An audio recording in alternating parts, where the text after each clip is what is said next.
Hello, everyone. Thank you so much for being here. Welcome to the third and final event in the eighth annual Champinefu series. The title of tonight's event is Lower Columbia Art and Placekeeping, an intentional assertion of indigenous lands, spaces, and relations.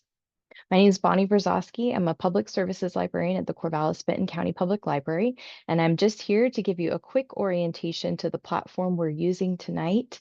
We're using Zoom, as I'm sure you know and are familiar with at this point. But if you aren't, you can submit questions throughout tonight's presentation, and that will be answered at the end of the event. You're going to want to click on Q&A. Usually it's in the top left corner of your window, but that does vary depending on your device. Just a note that we will be sending a video recording of tonight's event via email to everyone who registered within approximately 24 to 48 hours. And the recordings are also posted to our YouTube channel at a link I'm going to share in the chat, where you can find recordings of previous events from previous years of the Champinefu series and much more, because we do other virtual events as well. So maybe you'll want to check those out. So let me get those in the chat. Just bear with me while I do that.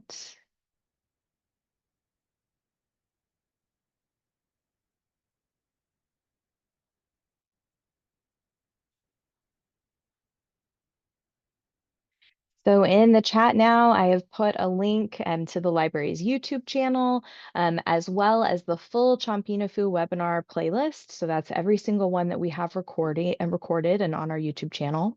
And then a recording of the most recent, the previous Champinefu series event, the recording of cultivating camas and communities. So if you missed that in November, you can check it out at the link there, and I hope that you will.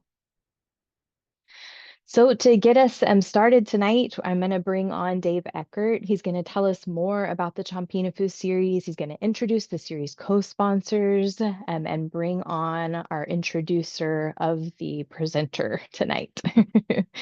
So Dave, take it away. Okay, thank you, Bonnie. And let's see if I get the share right here. And are you seeing that? Looks Okay. good. Okay, thank you. And so welcome to the Champinefu series. We have been doing this since 2017. Of course, in 2020, we switched to webinars, as you all may remember. And now we're partially back to some live and some on webinars. So keep in tune as to when and where we do these. The purpose of our program is to build understanding and relationships. And we hope that we have been doing that and would like to keep doing this well into the future. We are very grateful that the Confederated Tribes of the Grand Ronde is a co-sponsor, selects the presentation subjects, and they select the presenters. So everyone you see and every subject you hear comes from the Cultural Resources program at the Confederated Tribes of the Grand Ronde.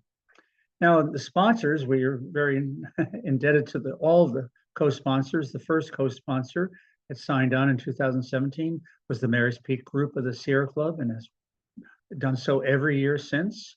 And also, starting that same year in 2017, was the Spring Creek Project, who has been working with us every single year. And this year, they really stepped out and sponsored the live performance at Prax, which was, for those of you who were fortunate enough to be there, that was a very special occasion. The Corvallis-Benton County Public Library, I believe, started in 2021 with the and took over the hosting of the webinars. And I can't thank the library enough for doing that, and then recording it, and then doing all of the by hand translations and putting them on the at the bottom of the screen. And it's just been wonderful, collaboration. The Corvallis Sustainability Coalition started I think, the very following year, and has been a very strong collaborator on this, both in funding and administration. and then followed by the OSU School of Language, Culture, and Society, who has really supported us in so many ways over the last few years. So we have really grown in who we are and had become quite diverse in representing the entire community.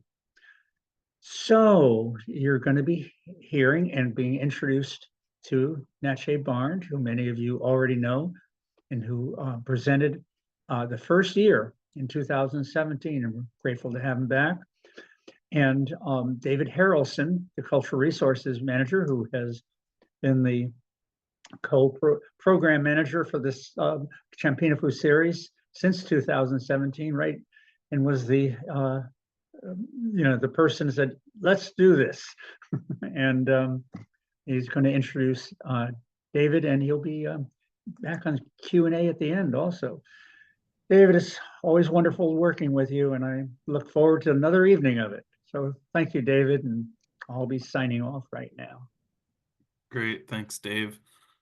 It's wonderful to be here with all of you and share just a little bit about the topic and how we got here and why the tribe is putting forward and wanted Natchee to come present to all of you. There's a theme that's been occurring in recent years about indigenous placekeeping, and we've heard a little bit of that about that in some of our previous talks with artists and the work that they're doing. And Natchee has been a real friend to the tribe. When he came to work at OSU back years ago now, he reached out to the tribe, and his visits of students and faculty to visiting the tribe and our museum, became a memory, and we built a working relationship over time. And I'll bet he took a new position at Santa Barbara in California. We know that regardless, we're going to continue to work with Natchee, and that Natchee had begun this work of saying, hey, is anybody really writing up the conversation and the talk about what's happening with this artistic movement on the lower Columbia River with indigenous art and how these frameworks of indigenous placekeeping that you're talking about relate to that? And we're talking about indigenous placekeeping, but has anyone done the theoretical write-up behind that, right? And the academic basis? And I said, not as much. There's a couple chapters here or there, but I really think that it would strengthen and provide knowledge and sharing to contextualize what's happening. Because I think that what has been happening, especially in the last 15 to 20 years, and it seems to increase year after year, is that there's something special kind of going on. And Natchee embarked on looking at that and talking to people and documenting it and preparing different articles. And along that journey, Natchee was asked to give this presentation. And so there is no published materials yet, but Natchee is working on that. And it's just a real honor and a privilege to welcome Natchee here to share about this work, and adding in the context and the thought of all the different work that's going on right now with Indigenous peoples in Western Oregon and Southwest Washington as we look to build an Indigenous-based artistic movement based on the art of the Lower Columbia River. So with that, I hope that you will all join me in welcoming Natchee to the screen, and I am going to turn it over to him.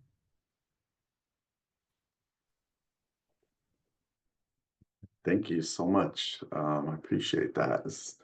For those of you who know me, this is, obviously a bittersweet kind of visit. One being virtual instead of being in person to see folks. But it's really cool to be able to still connect with folks. And as David said, I'm hoping to keep that going for a long, long time. And I was having thoughts about that actually today with a colleague here, a new colleague here. So we'll see where that goes. But let me see. Sorry, I've got my papers in the way there. I need to share my screen here for you. Just give me a second.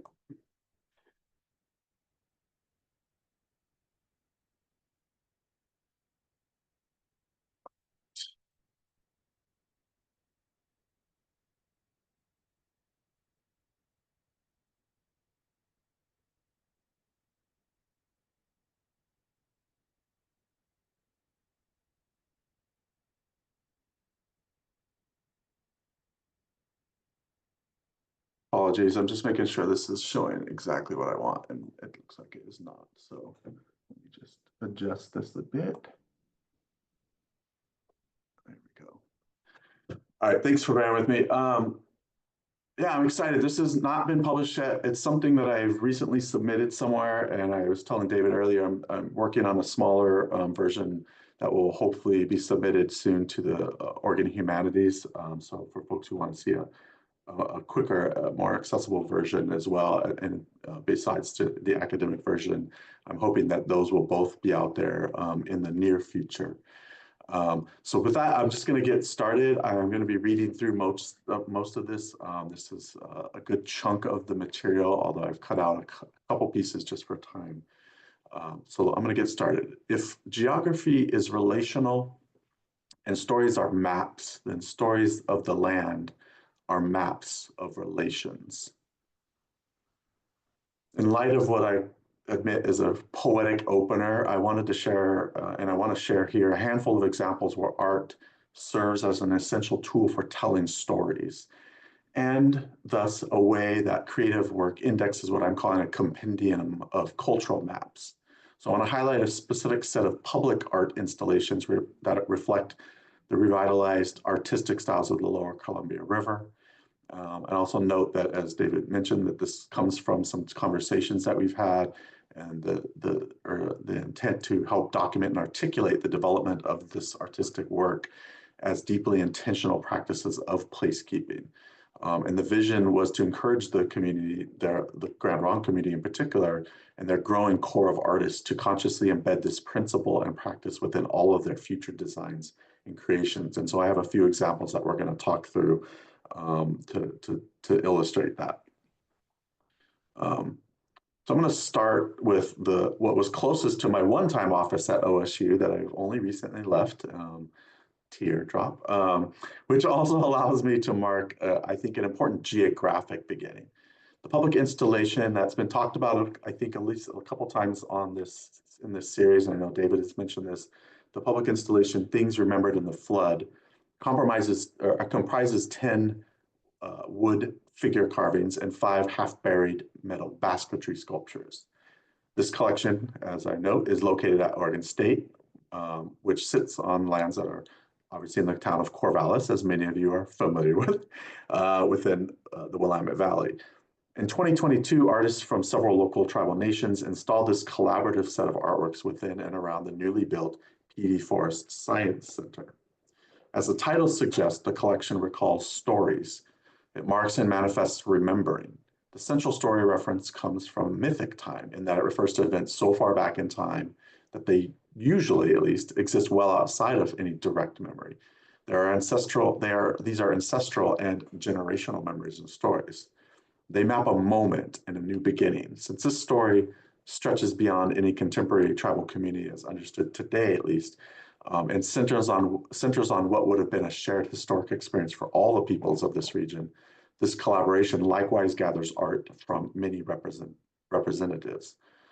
So Earl Davis from Shoalwater, Tony Johnson, who's Chinook, Travis Stewart from Grand Ronde, and Sherrod Yunker from who's Coquel, explicitly collaborated to represent the shared flood story, and to do so while practicing the continuation of an artistic style similarly shared by the various lower Columbia River cultures and peoples. So each of the artists comes from distinct nations, as we understand them today, but all share a lineage with the peoples who remember an epic flood. Things Remembered centers on the last historic flooding of the Willamette Valley. It specifically highlights stories about how ancestors of the Champinefu band of Kalapuya in particular ascended the highest local mountain, known as in English as Mary's Peak, in order to escape and survive the flood. As with most global flood stories, this narrative effectively serves also as an origin story. The world is remade by this event, and the flood marks a moment of required transitions. The map of the world effectively changes. So such stories come forward and into the current moment from time immemorial, although the existence of the story clearly marks this event as exceedingly notable, regionally impactful, and thus worthy of memorial continuance. This event forever marks the landscape and the meaning of its features. Given the magnitude of that historic experience, Mary's Peak remains an important geographic feature to the descendants of these lands. This is, in effect, their oldest mappable story. In Western scientific terms, the story references the well-documented Missoula floods that inundated the valley, 13 to 15,000 years ago. As Grand Ronde Cultural Resources Manager and our friend here, David Harrelson, notes, that timeline stretches back more than 500 generations, which is a truly stunning and remarkable point of story to reference on a broad map of relations. The four artists depict that story and the ongoing mapping of this land using human figures carved or power figures carved from a variety of woods. Each features a faceplate affixed to a board, some of which are ornately designed, and some of which are relatively unadorned. The 10 figures represent the 9 federally recognized tribes of Oregon, with the 10th standing in for those who remain unrecognized, lost, or unknown due to cataclysmic events, such as a flood, perhaps. Like the surviving mountaintop ancestors they represent, the figures are elevated on the, oh, sorry, let me go back to that one. The figures are elevated on the second and third floors, perched above several representations of baskets in the grounds below, perhaps observing their reemergence after the floods. And you can see them at the kind of the top center and in the far right, the little gray peaks of color that are coming out there. In addition, I'll show you that again up close. In addition to the story mapping, Things Remembered represents and the general inspiration behind the installation, this project actively contributes to a contemporary resurgence of Lower Columbia River art. This art is unique in both its regional style and its relative obscurity in contemporary art circles. And I'm particularly interested in this artwork because its reemergence is also being very consciously leveraged as an active tool for remapping and remaking indigenous geographies across the region. And so its use is not coincidental to what I'm calling cultural mappings, but rather that's key to a continuation and an expansion of this form of indigenous, what I call spatial reclamation and remapping. Once floods recede, land reemerges. The half-submerged baskets on the grounds in front of the PV Center nicely signal those moments of return as the land comes back into view above the water level and the baskets peek out from the post-flood sediment. In that moment of withdrawal, the Calapuyans also began their re-engagement with the restored valley lands. Likewise, the installed artwork here, both the aluminum baskets and the carved wood figures, represent a cultural and spatial reemergence. As the Columbia River art aesthetics find new and reclaimed usage, tribal artists deploy this art form toward a recovery of land and lands relations today. So it's being employed as what we're calling as a form of placekeeping. So next what I'm going to do is just describe a little bit about the theory of placekeeping and its origins. And then after that, I'm going to go into a section to contextualize some of the unique challenges that I think are facing the resurgence of this Lower Columbia River aesthetics and art style. And in the final section, I'm going to come back to 3 more art installations like this Things Remembered one that I just talked about, The Man from Kushuk 6, First Fish Herons, and The Guests from the Great River. So first, let me talk a little bit about placekeeping. To frame the cultural mapping work being done by indigenous installation artists in Western Oregon, I expand upon the concept of placekeeping first developed, at least publicly and published in published sense, by Wanda Dalla Costa, a Cree architect and professor. I'm also following the lead of David Harrelson, who we've heard from already today, who introduced me to this term and has been using it in a range of public presentations and cultural support efforts such as this in recent years. While the artists I discuss come from a variety of tribal backgrounds, I draw heavily upon the vision of Grand Ronde that was developed. In increasingly formal ways, Grand Ronde is intently turned to public art installation as a cultural instrument for remaking, remarking traditional territories, promoting long submerged traditional art forms like this that I'm going to talk about, or I am talking about, and enhancing their own cultural and spatial practices. So such a coordinated and intentional project of public art installation operates as a monumental remapping of local geographies and as a broader act of placekeeping for the peoples and cultures of the Lower Columbia River.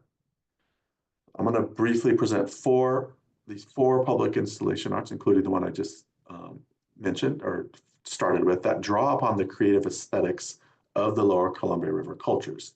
I want to be clear that I focus on describing examples that do a couple things. So in addition to being public art installation and featuring Lower Columbia River art aesthetics, they make clear claims of belonging to those lands and waters.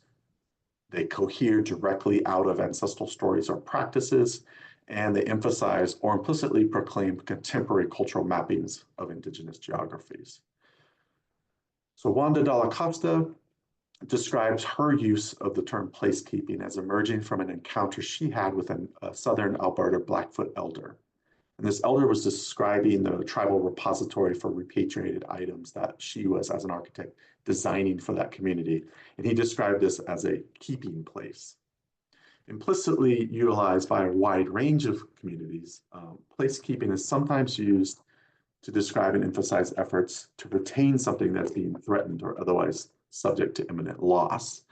Dalla Costa focused tightly on indigenous-centered architectural and design intervention, explains that her model of placekeeping is distinctive from creative placemaking or design thinking because it privileges a traditional and cultural setting, centers indigenous peoples as knowledge producers to drive that process, and relies on indigenous methodologies to convey a more locally specific narrative.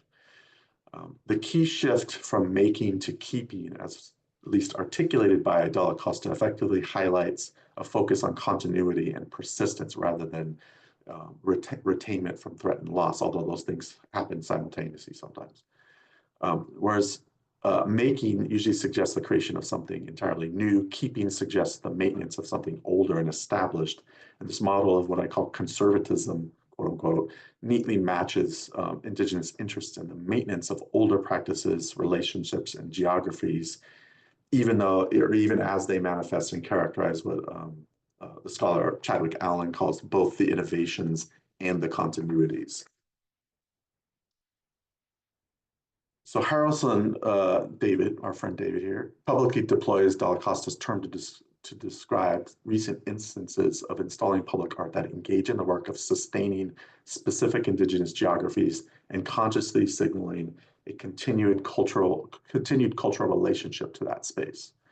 As he says directly, quote, art by indigenous peoples is one of the most effective and recognizable ways that we as indigenous people of place can hold space in our homelands to further our own recognition and persistence, unquote. And in 2022, Grand Ronde Nation specifically identified this framework when it created the Indigenous Placekeeping Artists Fellows Award, which grants funding support for artists across the region. In the context of indigenous geographies and mapping, placekeeping implies both a spatial production and a deep timeline of cultural and ecological maintenance, indicating a cultural frame that is simultaneously moving backwards and forwards in time. So confronted with settler colonial mappings that have erased and continue to efface indigenous geographies and spaces, artistic acts of placekeeping provide an opportunity for cultural and physical remappings. While many tribal communities do actually generate physical and virtual maps for a number of purposes, right here I'm focused on what I'm calling decolonial cultural mapping techniques being used to shape relations with space. They serve as tools and reflections of what are called geographic propositions. So let's consider, and I'll come back to that concept of geographic propositions in a moment, but so let's consider for a moment the seasonal round. This is a graphic which charts time-based or seasonal activities based on ongoing geographic relations, even though the specific places are, I think, intentionally not located or named on this relatively freely shared available document. As a heuristic device, right, this cultural map centers spatial relationships that represent indigenous propositions about their lands and waters. While it provides external knowledge sharing, many of the mapped locations also remain actively protected, reflecting a common practice of indigenous data sovereignty. In other words, you don't get to know where some of this stuff happens. That's the shorthand. Instead, this image offers a kind of condensed spatial index listing key activities that correlate to internally sustained cultural maps. So mirroring the triangular compass points, also you can see also incorporated in the tribal flag, for example, the triangle and zigzag shapes on this seasonal round image create a visual boundary while also suggesting multiple and multi-directional movements across space. And this is my reading of this document, so we can talk about that later. But the seasonal round serves as a cultural mapping, highlighting the flow of overall cyclical mobility, as well as the fluid scales of activity ranging from collective activities to familial or individual engagements with the lands and waters. So the varied activities are reflected in a broad inclusion of eeling, clapstick making, acorn gathering, camas digging, winter stories, youth powwow, and canoe journey. And this heuristic document centers plants and waters and includes the correlating practices, traditional and contemporary, situated by their seasonal timelines and their implied spatial relations.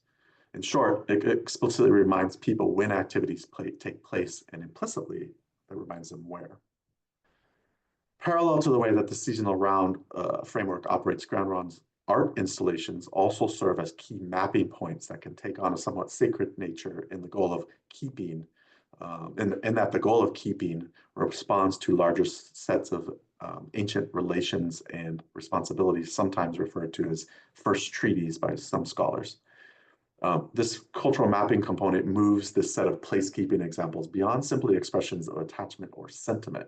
Using art installations as literal on-the-ground mapping helps manifest culturally rich visions of indigenous life for later generations, and effectively starts the process of reasserting and re-engaging indigenous spatialities. The principle of enacting futurities requires actively imagining and then putting into immediate practice or embodying the desired lifeways. So as David Harrelson has noted, quote, placekeeping is not a static action. It requires adaptation and imagination to process change while retaining the essence and authenticity of what is recognizable, and I think here culturally recognizable. In this case, embodying indigenous futurity means creating installations that will be placed at critical or sometimes strategic points of land and water, where they will serve as mapping points to guide spatial responsibilities for the past, the present, and most importantly, maybe the future.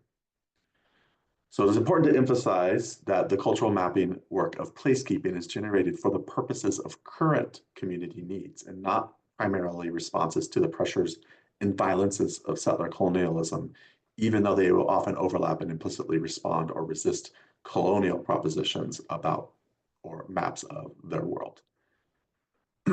David also provides, I think, a wonderful analogous example of this when discussing his current effort to experiment with making teas from traditional plants. The precise knowledge of how his ancestors made tea has been submerged, not lost, but submerged. But he understands that he can catch this knowledge by intentional and purposeful practice. Drawing on a Kalapuyan term and concept, he identifies this effort as an expression of chindudats, meaning to find with intent and purpose. The concept offers an alternative and decolonial knowledge production space that exists elsewhere from the positivistic binary of either known or lost. It provides, even from the dark depths of a void in teachings, a way to regenerate cultural continuities and for the sake of what it represents as a resumption of relationality with plant relatives. So making tea is not a response to colonization, but it is a stance on and a stunningly unassuming map for indigenous ways of being and knowledge. Writing in a broader context, geography scholar Dennis Wood suggests that all maps are propositions, and that maps are ultimately selective creators of a world, not the world, but a world whose features they bring into being with a map. So while propositional, the social, political, and economic mechanisms that allow for indigenous production of maps, quote unquote maps in various forms of maps, sometimes on paper, sometimes not, especially in a cultural context, they also rely on recognizing healthy cultural foundations. So if maps are propositions that create particular worlds and tend to, in their history, tended to serve the nation state and tended to serve colonization and conquest, the native and indigenous articulations of space are frequently counter-propositional, or maps are counter-propositional, and they're contestations of settler colonial maps, kind of implicitly. Yeah, indigenous acts of placekeeping are fundamentally decolonial rather than just anti-colonial or somehow which impossible an ancestral version in the sense that they're primarily focused inward in terms of their audience. They're not responding to, they're focused inward on community needs and interests and outward temporarily in terms of thinking about indigenous future. The deployment of public art installations in particular provides an unexpected though appropriate mechanism for mapping submerged indigenous geographies, for marking lands, and recasting spatial relationships for both indigenous and non-indigenous audiences. As I will outline here shortly, Grand Ronde is in the active process of reasserting these Lower Columbia River aesthetics and artistic practices.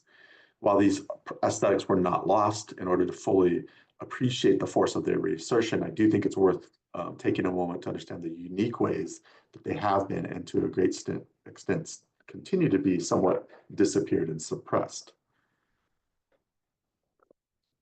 So as indigenous artists in this region extend their visibility through public art installations and other forms of art production, they are confronted with the need to assert the legitimacy of their traditional art forms, their art forms of place.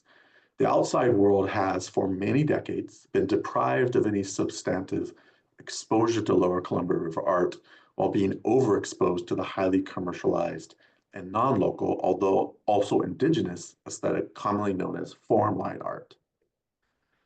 Contemporary Lower Columbia River artists and local indigenous communities more generally must confront that large representational void and undertake a great effort to and remap the regionalized conflations that started foregrounding Northern Pacific Northwest formline styles in the 1960s, aesthetics that are most recognizable to readers via objects like totem poles, as you see here, as well as the widely appropriated variations used in visual art examples like football's Seattle Seahawks logo. So if you know those, you're familiar with this style.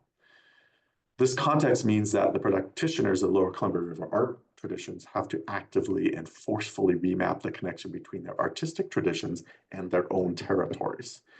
So as they produce their work, they contend with misinformed non-indigenous audiences who have long held disproportionate and commanding decision-making powers about public art installation approvals, funding, and selection processes, for example, which we now are starting to see change. And this is part of why we're talking about and highlighting this process and what's actually happening. So it's understood as not just a natural thing, but also that we can see the significance of why this needs to continue happening in the way that it's happening. The work of expressing Lower Columbia River art in public spaces requires either implicit or explicit pushback against settler pressures that really began to erode the practices of their own creative traditions in the mid-1800s. And this is just a quote from one of the folks that wrote the book on that formline style in particular, and the Northwest Coast stuff, with Northwest Coast. Settler colonial pressures relegated Lower Columbia River aesthetics as a minor novelty, only commissioned and supported by a few interested collectors. So they also indirectly contend, folks have to indirectly contend with all the social and economic interests that have cohered around formline art markets, and then just the larger representational practice. But I would say that, that's kind of conflation is not actually unexpected. It's rather, in my mind, it's quite formulaic. As a scholar of indigenous studies and ethnic studies, this is a formulaic process. Multicultural settler colonial nation states like the US deploy acts of what we call misrecognition. So everything from racialization to confederation of groups and to termination are tools of assimilatory inclusion. So representation, especially in the form of artistic appropriations, can generate symbols of inclusion like formally, right? You have indigenous art representation symbolically, but those are in place of comprehensive and diverse indigenous recognition. So in furthering claims to colonize land, such models of inclusion ultimately restrict and approve of only limited forms of indigeneity, whether we consider formal recognitions of sovereignty, the existence of tribes or not, or cultural allowances for representation, as we're talking about here. So that's the context in which people are faced with. So I'm not going to go into a lot of detail about the Lower Columbia River aesthetics, specifically since Tony Johnson and Adam McIsaac, two professional artists of the style, have already effectively described the designs and material aspect of the art forms in an article and a book that you can take a look at. Rather, I want to simply draw a brief attention to a couple of notable features they discuss so that when you're looking at Sydney, you can kind of notice these things that are especially relevant to the kind of public art installation that you're going to be seeing and have probably already seen, hopefully.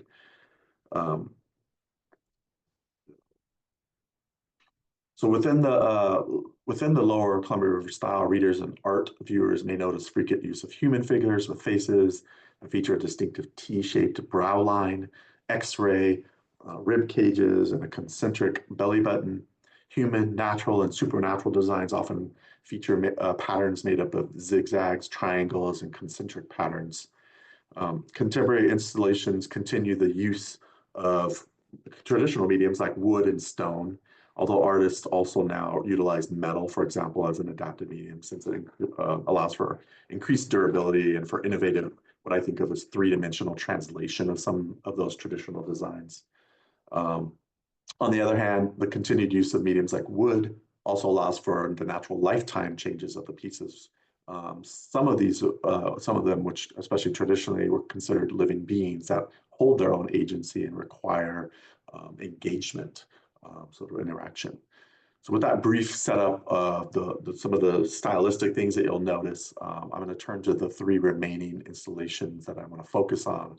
I want to emphasize how the reclamation of the Lower Columbia River's artistic aesthetics is being simultaneously deployed as a conscious implementation strategy.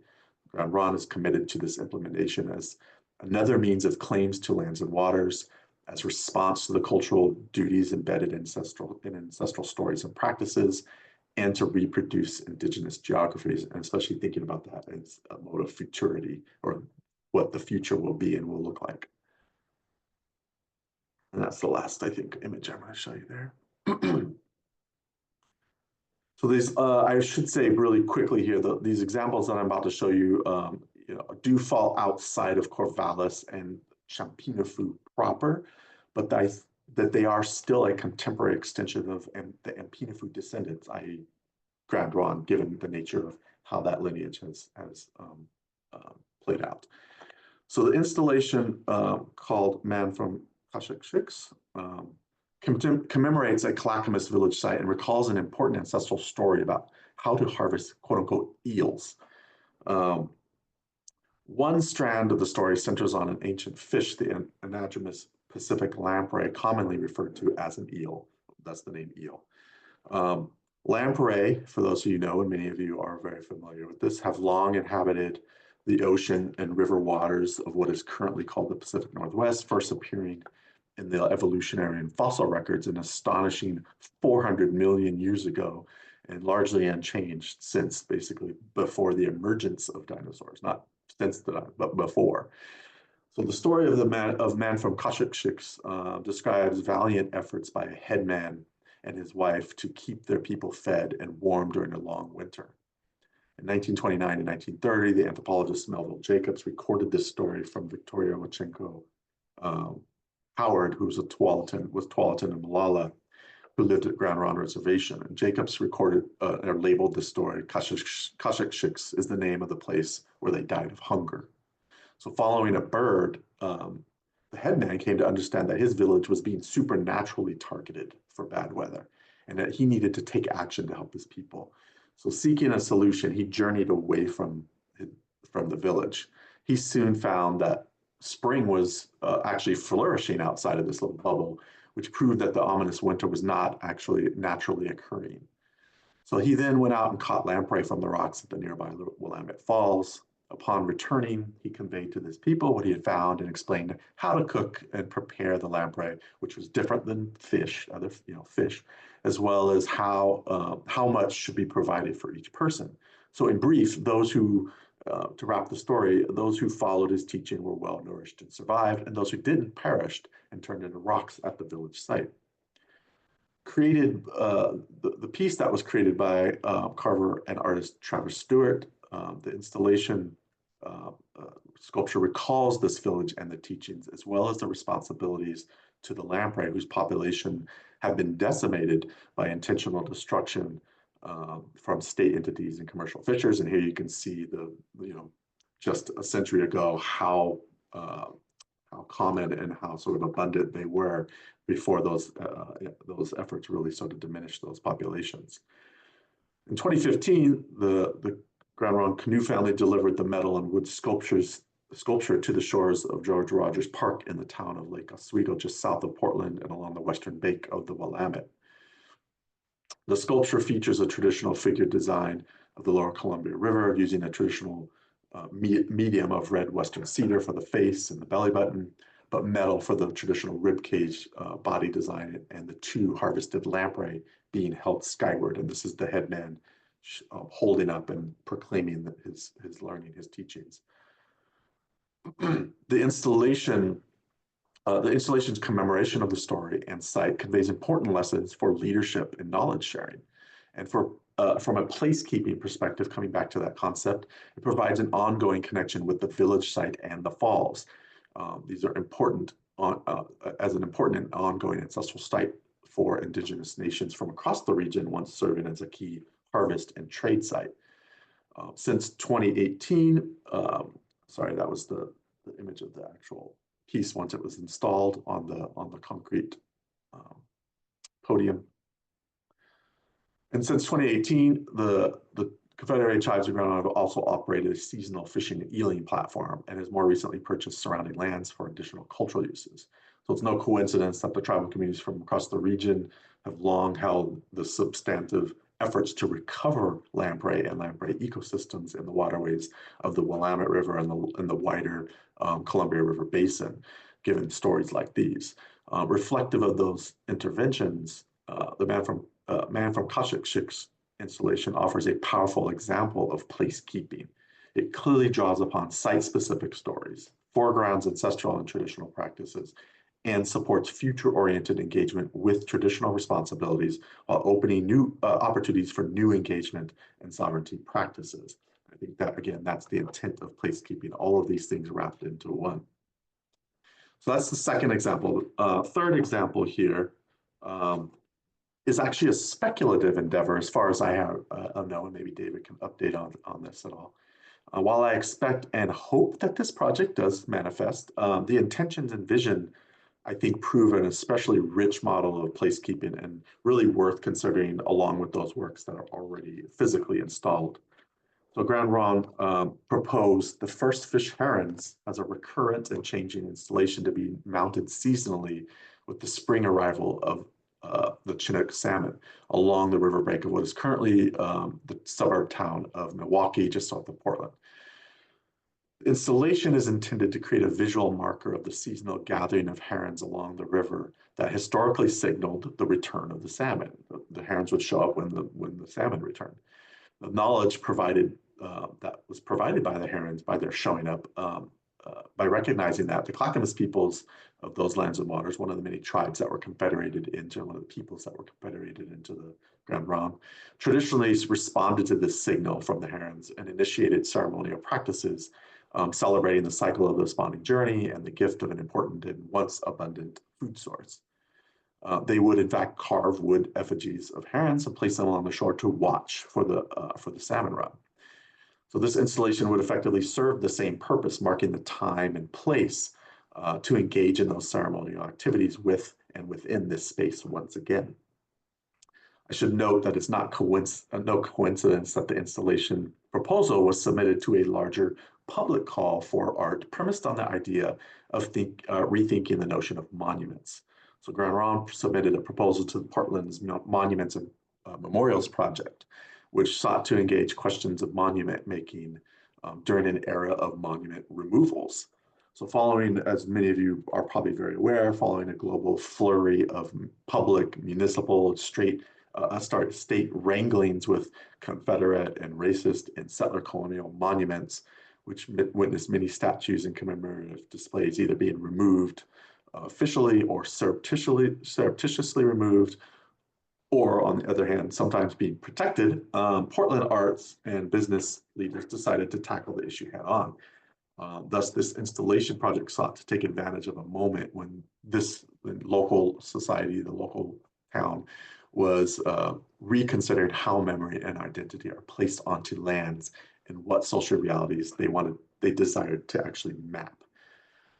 So the installation itself would be comprised, coming back to this conceptual sketch from Steph Littlebird, would be comprised of several plinths, which are to remain empty. That's the little kind of bucket-looking things on the bottom, which are to remain empty during the 9-month off-season. At the proper time of each year, however, newly designed metal sculptures of herons would be placed on the fixed-in-place plinths as a new form of seasonal public ceremony. So if and when the installation project is approved and implemented, the tribe intends to, or intended to, actively support artists in their preparations of very specifically designed herons, each reaching around 7 feet in height, probably. All of the artists, whether they were indigenous or not, would simply be asked to learn about and draw inspiration from the first fish cultural traditions. In other words, the clackamas sort of relationship for their designs. This seasonal installation event would welcome a non-indigenous audience with several, I think, explicit purposes. So, while I mentioned that much of this is internally focused, the attention to recurring acts of installation would obviously provide annual recognition of environmental responsibilities, including the fact that the fish runs are increasingly sparse and threatened, as most of you probably are very well aware. It would further highlight ongoing indigenous presence in the area, obviously, including along this specific riverway. And in terms of placekeeping, it would provide another opportunity for tribal members to engage in traditional practices at this site and to retell their stories, both to public and within tribal-only context. So it's interesting that sort of this notion, sometimes the notion of tribal propriety, right, as in this case, appear less important, right? This sort of openness here is less important than the urgency of the relationships with and the caretaking responsibilities to the river, to the fish and the herons. Like everybody needs to sort of be thinking about these things and acting in this way, in other words. So as the proposal explained, quote, creating an intentional place for a public version of this activity would bring aspects of this long-standing cultural practice of place into the community identity of Portland, unquote. So very explicit. Through this project, the non-native community is being actively ushered toward asking, in a sense, what are the places that you can be part of keeping, wherever you may live? And it doesn't really matter where you live, but if you're here, can you be part of that here? And then also providing one concrete clackamas-specific answer here, as this piece is. So in short, Grand Ronde is seeking to indigenize the broader cultural map that they have for others to sort of understand and engage at some level, if not participate. And the best possible outcome, the heron sculptures would actually eliminate their usefulness in the future, right? If the installation can draw the intended attention and facilitate the desired effect, in addition to being supportive of traditional placekeeping sort of interest, the fish will return and the herons will follow. So in effect, the heron sculptures would give way to the actual herons again. So imagining that future means that the installation could potentially serve as an act of placekeeping that encompasses cultural and historical worlds reintegrated within the ecological and non-human worlds. And as Chadwick Allen, a native scholar, observes in relation to contemporary Southeast mound building and mound stewarding practices in the Southeast of what's the US now, this artistic intervention could also facilitate conversations not only between human generations, but also among human generations and other than humans, including plants and animals, rocks and soils, celestial beings when appropriate, and spiritual forces, unquote. In the meantime, the installation presents a profound opportunity and illustrates Grand Ronde's community's clear intention to actively generate an indigenous future with their lands and waters. So last example I'll talk about, and I'll do a quick conclusion, hopefully, guests from the Great River. So I wanted to share this one. I had to make some cuts on examples that I've thought about and had, but I wanted to share this one because I also think in the context of placekeeping, this is a somewhat different example that I think might be unexpected given the parameters that I've laid out. So at the Burke Museum on the University of Washington campus stands this installation called Guests from the Great River. Given my emphasis on site specificity and locally indigenous places being central to placekeeping, this exhibit clearly resides outside of the traditional territories of the artist's nation, and thus needs to be kind of interrogated and properly contextualized, which I'm going to do here. As the proliferation of form art from the northern Pacific Northwest indicates, art forms can and often are misplaced through the pressures of non-aligned commercial and cultural interests. So the broader society will sort of move things around willy-nilly, not paying attention to places very much. The location, in other words, Indian just equals Indian. The location of art outside of traditional territories or spaces, however, can at times still maintain a sense of placekeeping when it properly situates the tensions of indigenous place specificity. So created by Tony Johnson, who's Chinook, and Adam McIsaac, 11 bronze paddles stand vertically, as you can see examples of them here up close, signaling approach and good intentions, patiently awaiting formal invitation to come ashore. Johnson and McIsaac, who's pictured here, carved and then scanned paddles made in various Chinookan styles, each representing specific cultural heroes. Each paddle also alludes to specific stories or and associated teachings. The scans that they took helped them produce bronze versions that have been supersized, some reaching around 11 feet in height, and which are collectively configured to invoke the shape of a canoe and its pullers, or the people that are paddling. As the sunlight travels the sky, and I'm going to show you two images of this back to back so you can kind of get a sense of this, but as the sunlight travels the sky, the shadows of the paddles stroke, quote unquote, simultaneously producing reference to the stillness of waiting for a host approval and the movement of canoe travels. So you'll notice I'll flash back and forth. The shadows are forward and then they're backward as if a stroke of a paddle in a canoe. So this particular quote unquote canoe or configuration of a canoe, for example, is led by a woman named Eoe, who figures prominently in Chinookan stories that explain proper behavior and convey cultural protocols. And this is, so guests from the Great River invokes canoe protocol gestures that are made by visitors to the lands and waters of other indigenous nations. In this case, the art representing Chinook peoples depicts a request to approach Coast Salish lands and waters, specifically in this case, the Duwamish, who were people where Seattle now occupies. So this installation is notable in foregrounding what I think of as movement and recalling movement responsibilities for Chinookan peoples. It accurately maps the mobility of indigenous communities across the Pacific Northwest region here in the form of canoe travel and then visitation, the practice of visitation. And in this light, we can also recall the rebirth in nation-to-nation travel, sovereignty, and indigenous diplomacy, as well as cultural exchange that were all really greatly facilitated by the canoe journey phenomenon originating in Seattle, where the Burke Museum is actually located. So the visit by peoples and their art from the lower Columbia River, the guests here that are coming from north from the Great River, the Columbia, physically marks a contemporary connection point, a place for recalling and remembering travel and all the attendant guesting and hosting responsibilities. So there are duties for both guests and hosts when you're engaged in this kind of travel and mobility into other territories. So Tony Johnson notes that tribal artists and non-native collaborators like Adam McIsaac have been, quote, quietly working away to revitalize this art form and giving them places to live. And some lower Columbia River artists have even indicated that canoe journeys directly jump-started a wider cultural renaissance, the development of not only just canoe building, but seafaring skills that are part of that, as well as regalia making, language reclamation, singing and song creation, traditional quote-unquote crafts for gift-giving practices, and a bunch of other things. So as the title suggests, this installation really sits at the intersection of placekeeping and maybe placemaking. It replicates traditional practices, yet applies them in an extraterritorial, but still very site-specific location.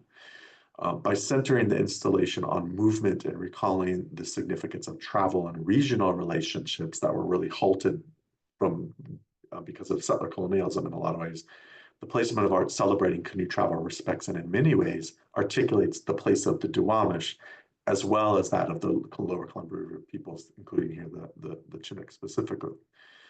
the strategic intention of using the out-of-placeness of Lower Columbia River art in this particular site actually ultimately served to establish place and the significance of placeness for all Native indigenous peoples. So I want to just end fairly quickly here by saying, just reminding everyone, I started by sharing a story about this ancient submersion and its connection to contemporary artistic and spatial reemergences. I presented an installation that recalls an ancient village and its relationship to a significant cultural site, as well as a proposed project that will regenerate a traditional ceremonial practice and encourage ecological restoration. And then lastly, as I just mentioned, a museum installation rooted within indigenous mobility and relation building practices. So looking at these 4 installations, public art installations, and others that I'm not describing here, I wanted to foreground the concept of placekeeping, and highlight the unexpected practices of using creative aesthetics of the Lower Columbia River cultures. So attending to local context, I map out how settler colonial geographies that abstract indigeneity and indigenous space produce additional and ongoing contestations in order to emphasize how these public installations offer a really powerful heuristic tool that can help remark the very ground upon which that art rests for both the wider public audience, but also for the inward-facing indigenous interests. So following Grand Ronde's lead and requests, I described this coalescence of artistic interest and cultural sovereignty as acts of placekeeping, and using that framework, focus on installations that intentionally serve dual function as an internal form of material, spatial, and cultural continuity, as well as an external tool that can help contest and correct settler colonial mappings of these territories and those relationships that are important. I also just want to note that I share that I want to offer the insight into these cultural maps, in a sense, that catalog designated places of interest and reaffirm specific forms of spatial engagement. Right? Individual artists may either implicitly or explicitly understand and deploy the potential of this work, but community leadership at Grand Ronde clearly sees the strategic and cultural value in such public installations as they actively move to formalize this practice and concretely support its expansion as part of larger efforts to re-engage or bolster cultural practices and knowledge sharing across the region. And obviously, as I mentioned at the beginning, this, and David did as well, this talk originates from a discussion of how Grand Ronde could leverage and more conscientiously support their artists to apply and foreground these principles of placekeeping in their growing public installation art opportunities, which, every time I turn around, there's a new one developing, which is really exciting. And by making this approach kind of public and talking about it in this really public way and speaking directly about its purposes, the strategy also has the potential to better equip non-Indigenous allies and to build community with those who may be, for example, funders, practitioners, elected officials, park managers, scientists, or educators, all of whom are needed as support to assist in this work that needs to happen and is happening and can help ease some of the labor and the burden of doing it.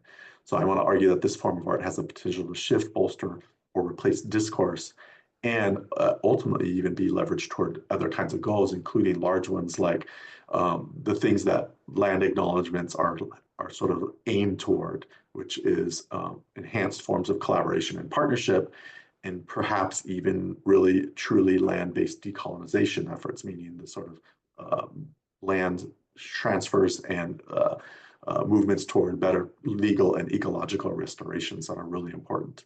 So this is, in a lot of ways, this is really what you might call the long game, right? But I think this is an approach that reflects Grand Ronde's expectation that today's practices and results are fundamentally are designed for outcomes that they're going to desire, and they desire for many generations. And we started talking about the flood generations, many generations down the line.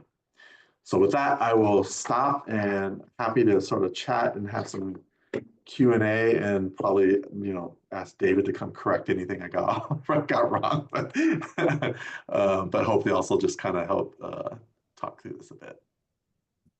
Great. Thank you so much, Natchee. Thanks for joining us too, David. I want to invite the audience, remind them, please do submit your questions, and we'd love to hear from you. And we do have one in so far, and so I'll go ahead and start with that one. They say, I understand that some indigenous art will be included in the new bridge across the Willamette and Corvallis.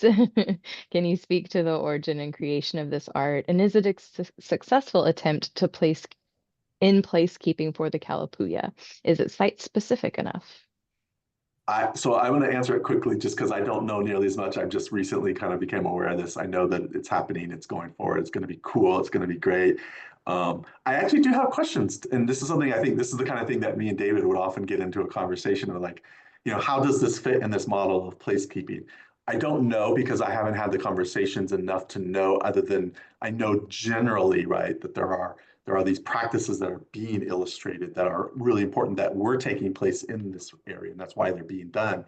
How it will be then implemented in terms of the sense of indigenous futurities and sort of practices in that particular space, that's a question that we have not had. And so I wouldn't be able to answer it, and David may, or so it might be one of these ones that's kind of on this edge or not. I'd be curious to see what he thought about that, because when I was watching the proposal and listening to Steph talk about some of the stuff in the proposal and the process, I actually was wondering, I was like, okay, does this fit? Because I'm looking at from very precise kind of definitions and categories to really think through, what work does this do? And I've narrowed down the things that are the parameters in my articulation of the theory of placekeeping a bit, maybe more narrowly than might be used elsewhere. But I think generally, yes. And then more specifically, let's think on this.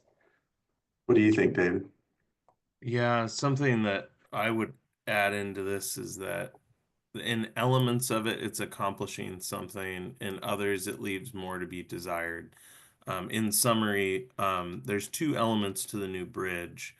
And one of those elements I would say meets it, and that's that ODOT's consultant reached out to a tribal member, a Steph Littlebird, to essentially request design work that then they were going to collaborate with her to work into, like, concrete prints that would go on the side of the bridge and be visible from the bottom. And the concept that Steph did, and she presented about this in a previous presentation, so I'm not sharing her work, but I'm just summarizing it, is the idea of like an inspiration of a beaver dam, or one of our fishing platforms, essentially, weirs that would go across the river. And so, it has wood materials, it's kind of constructed. The other element is that there's to be plinths along the bridge deck itself, along the pedestrian walk path. And inside of that, there's going to be all these friezes and there's designs. And in that way, it reminds me a lot of when architects come and they visit the tribal museum and they say, oh, I'm looking for inspiration. And so what they're doing, in a certain degree, they're being inspired, they're being influenced, maybe a little bit of appropriation, maybe a little bit of that's okay, right? Like, because it's being inspired by and it's not trying to just reflect it. And there's some really great examples of that. The amphitheater in Salem that was inspired off Kalapuya basketry, right? It's reflective of place. And, we want people to decide that they belong to this place, because when people decide that they belong to a place, they care for it a lot better. And we need that. Like, we need allyship as tribal people. So the challenge with the freezes is that it's, inspiration by associations of things that are important to indigenous people, but the artwork and the idea of that is not being done in an art form of place. It's not being done by indigenous people. But is it still better to actually have things that reflect place? Completely. Like, is it indigenous placekeeping? Meh. Like, maybe not. Is it placekeeping? 100%. Is the community going to be better informed as a result of it? Is the vessel better defined? Does it reflect where it's at? Yes. Right. So, like, I want that to happen. There also just isn't enough bandwidth for us to do everything.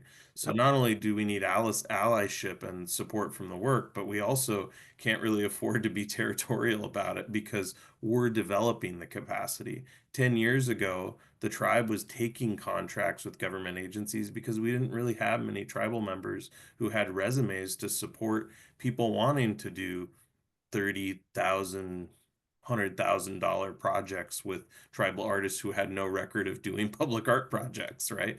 Hopefully in 15 years, that'll be different, right? And it's artists like Steph Littlebird and others who have a career being full-time professional artists. That's her job, right? And we have people like that. And, we only hope that that continues to grow. And in case I implied this in any way, right? Things don't have to, and I think David kind of stated this really great. It doesn't have to be placekeeping stuff to be good stuff and be useful. And so it can do other kinds of work, I think essentially is what you're kind of saying, and what I think my sort of same response to things like land acknowledgements. It does certain kinds of work, and then there's other work that can happen and that needs to happen. And Great, that's thank okay. you. That's really helpful. Thank you. Emily asks, she says, I'm a K-8 art teacher in Corvallis who used to teach at Catherine Jones Harrison, but now teach at Franklin, and have highlighted Steph Littlebird in one of my painting units. I'm curious as to know if she'll be the main artist on the installation of herons in Portland. Do y'all know? Yeah, I'll give a quick just kind of update that for Natchee too. We did sign an intergovernmental agreement with the city of Milwaukee. Hopefully, in 2026, the first installation will occur. The city's going to be installing plinths, and we're currently working with 3 artists on form designs, as well as the first iterations of design. And to finish that question, yes, it is absolutely intent and hope for Steph to continue to be involved in that project. Um, the way that it's set up is that each year it's intended for us to pursue funding to provide stipends to different artists, both within our community and outside of our community, to collaborate with us to learn about that cultural practice. So with Steph's involvement already in the project, but likely the internal people would be indigenous placekeeping artist fellows that are selected by the tribe, other community members, and then we're also going to seek out and actually by invitation ask members of that community and the broader Oregon arts community to participate in the creation of those herons. I'm so happy to hear that. I've been so excited about this project for quite a while. And I was like, oh, I'm going to be so sad if for some reason it doesn't go through. But stuff happens. But yeah, it's happening. It's like really great. A big part of that, I'll say, this is kind of a combination of another. Annette Mills asked a question about what's a good way to start. And our other question is by the person that I would direct you to, Annette, which is in May, we hired a full-time arts administrator for the tribe, and his name is Mac McFarland. And it's been a real pleasure. And Mac is, very familiar within the arts community of Portland, and has been working really closely with our tribal members. So once again, there's only one person and we have a finite amount of capacity, but being able to get rosters of things or ideas, and it's amazing how many inquiries come in even to the main email line once a week that are art related already, and those all get redirected to Mac McFarland. So if you can't easily track down his email, which is mac.mcfarland@grandronde.org, you can also just always send an email to info@grandronde.org. And Mac asked a question. What's next? Yeah. Matt asked, do you have ideas of how best to share these efforts of placekeeping in public art, signage, events, other things? What are other forms of placekeeping that you have seen? That I've seen. Wow, I've been so focused on these sets of examples. There's a couple other that I didn't talk about, like the 3 elders pieces that are at the Chehalem Park, Ridge Park, that I left out. And there are a few others that I, that are around in Oregon. And, part of this is the trick, until I decide and really focus in, it's hard, because I'm using these very specific parameters and trying to make arguments about what they're doing and why they're this kind of thing.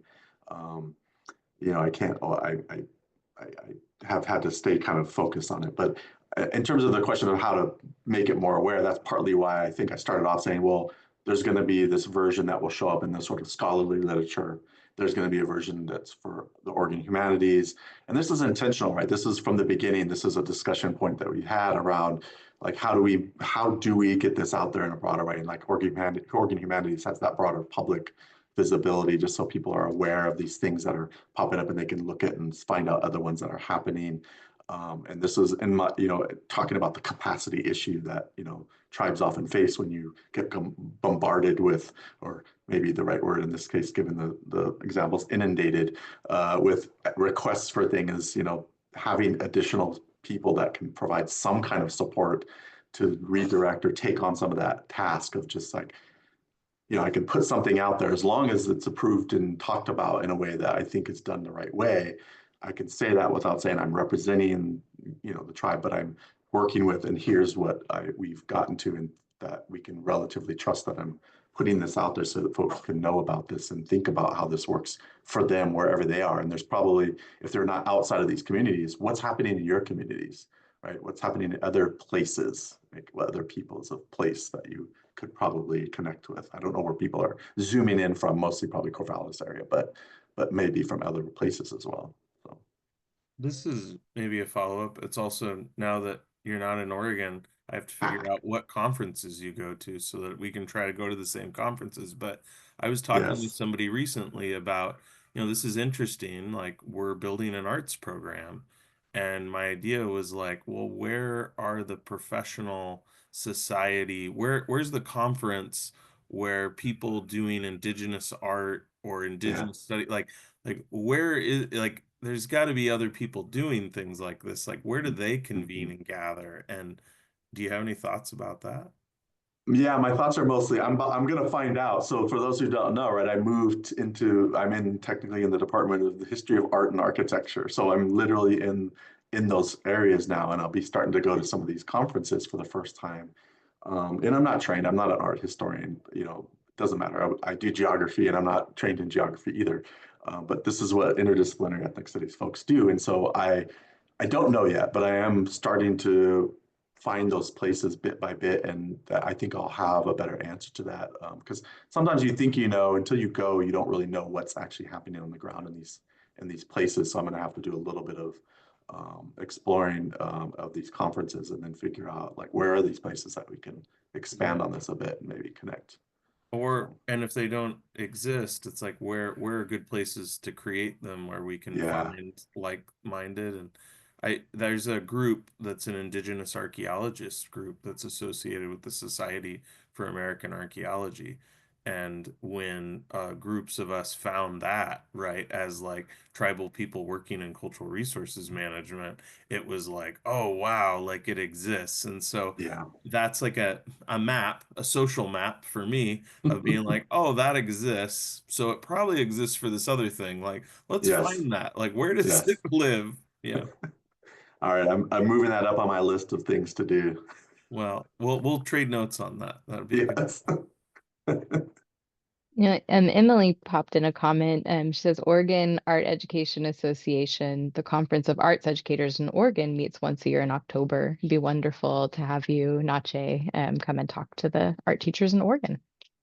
I love doing that. I love talking to teachers. They're the best. And I'm always looking for the greatest impact, and as early as I can hit with young folks, because we know that we need, we've had this conversation as well over the years with Bobby and other folks, and like, we want people that down the line, whatever work they do, whatever life they live, they're not starting from point zero when they're trying to learn about the communities, the tribal communities that they're engaging with, especially if they end up being in decision-making positions. We want them to have a sort of a robust experience and knowledge base that they can sort of come in and have more developed and more sort of sophisticated conversations, and be in a better position for advocacy rather than sort of, and I think people see the results of that already, not from me, but from, those folks that do end up in those places. Folks love encountering someone who already knows stuff, right? It's like, okay, we can move on to a better conversation now. So I love working with the young ones because they love this stuff. Honestly, they are not scared. I want to say this publicly here because they're not scared of complication and trauma stuff that happens. I've had too many times where teachers will say, I don't know if we should talk about colonization and slavery and stuff. Like, no, no, no, they know this stuff. They get it. They want this stuff, and you can tailor it to some extent, but you don't want to shy away from talking about those hard things, because I can guarantee you the students whose families and communities come from that experience very well know those things already. So the only ones that end up getting really protected are the ones who are already being protected by that. And that is racialized. And so we want to be careful about replicating that and saying, oh, we couldn't talk about it because it'll hurt. People will feel bad. Trust me, Black students know about slavery already. They understand that very deeply, and racialization. So we need to open those things up. So I just wanted to say that really quickly, because I think that that's an interesting point around with the youth. And since I have youth and children that have recently gone and are in elementary school in particular, I know what their capacities are too. Great. But yes, Thank please you. invite me. If that didn't scare you off, please invite me.